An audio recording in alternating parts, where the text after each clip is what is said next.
زرقانی په شرح المواهب کې لیکلی دي چې الله تعالی ټول پیغمبرانو ته ډیر عظیم الشان عقلونه ورکړي دي، خو محمد رسول الله صلی الله علیه وسلم ته الله تعالی دون عقل سمج بوج علم ورکړي نه چې د ټول دنیا دا شګي راجمع کې دا یو طرف ته شي او د شګي یو ذره بل طرف ته شي، نو د شګي د ذره مناسب علم الله تعالی ټول عالم ته ورکړي دي، د یو شګي د یوې ذره مناسب علم الله تعالی ټول عالم ته ورکړي دي، دنیاوی او دینی علوم، او د دنیا ټول شګي چې راجمع کې دون علم الله تعالی محمد رسول الله صلی الله علیه وسلم قال د دې صحت شته یوازې د دې ګنډيري د دې خور شګي بوش ماري دا ټول دنیا او دا ټول پاکستان چې راجمع شي، نو په پاکستان کې یو صحرا د تر وته ویل کېږي، دا ټول دنیا چې راجمع شي دغه شګي بوش ماري، او بیا په ټول دنیا کې د صحرا اعظم غونتې خبره دغه نشته صحرا نشته، دا غي تعداد نه معلوم، خو حد شته، څه حد شته. ما دې نقطې ته سوچ کوه، د ټولې دنیا دا شګي څه حد شته کنه، او دا الله دا علم حد نشته. دا فرق دی په مابین د علم الله او د علم الرسول صلی الله علیه وسلم کې، په مابین د علم د الله کې، په مابین د علم د رسول الله صلی الله علیه وسلم کې، په مابین د علم د خالق کې او په مابین د علم د مخلوق کې فرق دا راغلی دی چې ما تاسو ته وی د ټولې دنیا دا شګي راجمع کې دونه علم الله پیغمبر صلی الله علیه وسلم لور کړی دی، او د ټولې دنیا دا علم چې راجمع کې او دا یو شګي د یو شګي نسبت دا د ټولې دنیا علم دی، خو د الله علم ته نه رسیدا یاد ساتي. ها د الله علم ذاتی دی، د الله علم کلی دی، او د الله علم قدیم دی، او د مخلوق علم ذاتی نه دی، دا عطایی دی، او د مخلوق علم قدیم نه دی، دا حادث دی، او د مخلوق علم دا د الله د طرف راغلی نه، او د علم الغیب اصطلاحي اطلاق مونږ په دې باندې نه کوو، دا ځان سره یاد ساته، د لغوي اطلاق پې کېږي او د اصطلاحي اطلاق پې نه کېږي، لکه څنګه چې به حضرت مفتی اعظم پاکستان مفتی محمد فرید صاحب په درسونو کې وی چې د علم غیب اصطلاحي ذره مقدار علم هم حاصل شي، نو دا ټول حاصلېږي، ټول ځکه حاصلېږي چې د یو ذرې به بیا زر کاله مخکې هم حاصلې او زر کاله بیا وروسته هم حاصلې او دې خوا به هم حاصلې او دې خوا به هم حاصلې اخوا.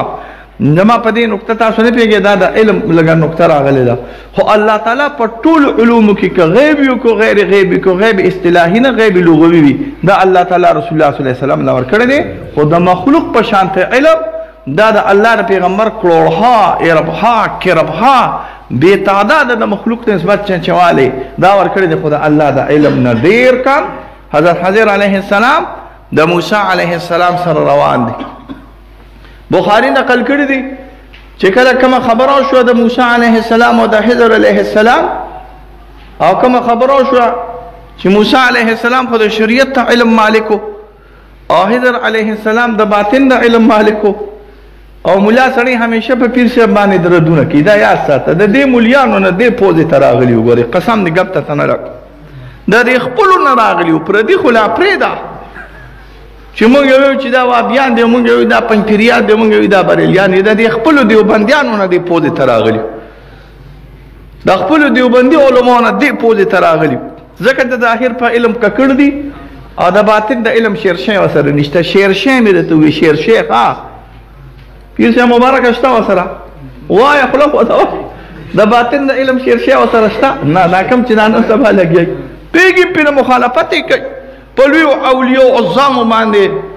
په لویو هغه کابرینو باندې چې هغه د علم د باطن لوی لوی خلک راغلي دي، خلک مخالفت کوي، نو نه دي مولیانو نه تنګ راغلي، خو الله دې هدایت ورکړي.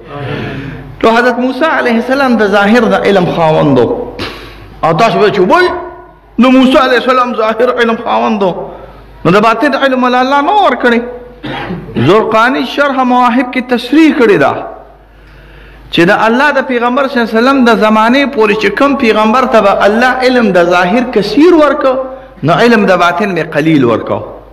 او چې علم د باطن به کثیر ورکو، نو علم د ظاهر به قلیل ورکو. دا ما لټو چې دا حدیثو کې ستړده شو چې روت بخاری کې روت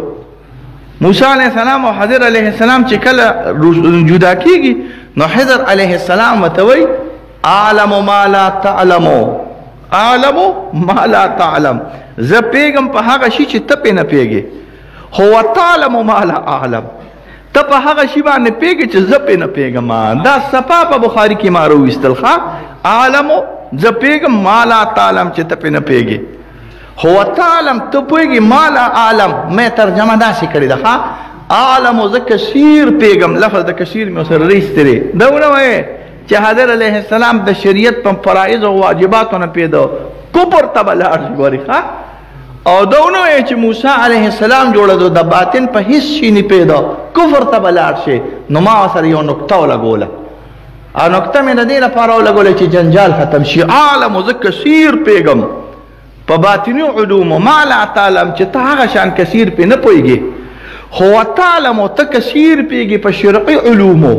ما لا اعلم چې زه په هغې باندې نه پوهېږم. اوس په ځای سم وي او که نقیودات نه لګې نو بسم الله دې نه جوړېږي. بسم الله طالبانو جوړېږي وایې که نه؟ طالبان یې که نه یې سبق مې ویلې سویمه درجه کې یې خامسه کې بسم الله الرحمن الرحیم ترجمه کس راغلې ده. شروع کوم مې سرونه مټي ته خیر دی، شروع کوم په نامه د خدای چې بخونکي او مهربانه دی کړی. دا شروع پکې ستاسو هغه کاکا دې ما ته وښایي چې تاسو پکې ما ته شروع وښایې، شاب شروع پکې راته وښایې. اشرعو ابتدئو پکې شته وایې که نه؟ نه که نه شروع پکې شته؟ نه، چې شروع پکې نه نشته نو محذوب راغلی دی. محذوب چې دیني ذکر کړي نو ستا پلان هم زوږ نه نشي برابرولی ګورې ښه. نو کله ناره تکبیر دې ونه وهلو جوش کې لا نه اوه دا الله چغه وه الله دا بل الله خبره مې اوس کوله، بس خبره مې نه کوله چې حضرت موسی علیه السلام کله جدا کېږي نو حضر علیه السلام ورته کشتۍ کې داسې ناست و، نو دا ګوته یې داسې په اوبو کې په سمندر کې داسې دننه کړه او واپس یې راوویسته. او حضر حضر علیه السلام، تاسو حضر وایي نو موږ هم حضر وایو، حضر علیه السلام به ته وایي زما ستا علم دونه دی لکه زما په دې ګوته پورې چې دا د اوبو دا ساس کې نښتی دی، زما ستا علم دونه دی. او د الله علم دونه دی لکه دا سمندر. څه نسبت یې کېږي؟ نه. نو د خالق او د مخلوق د علم نسبت نه کېږي، دا ځان سره یاد ساتئ، قطعا نسبت یې نه کېږي،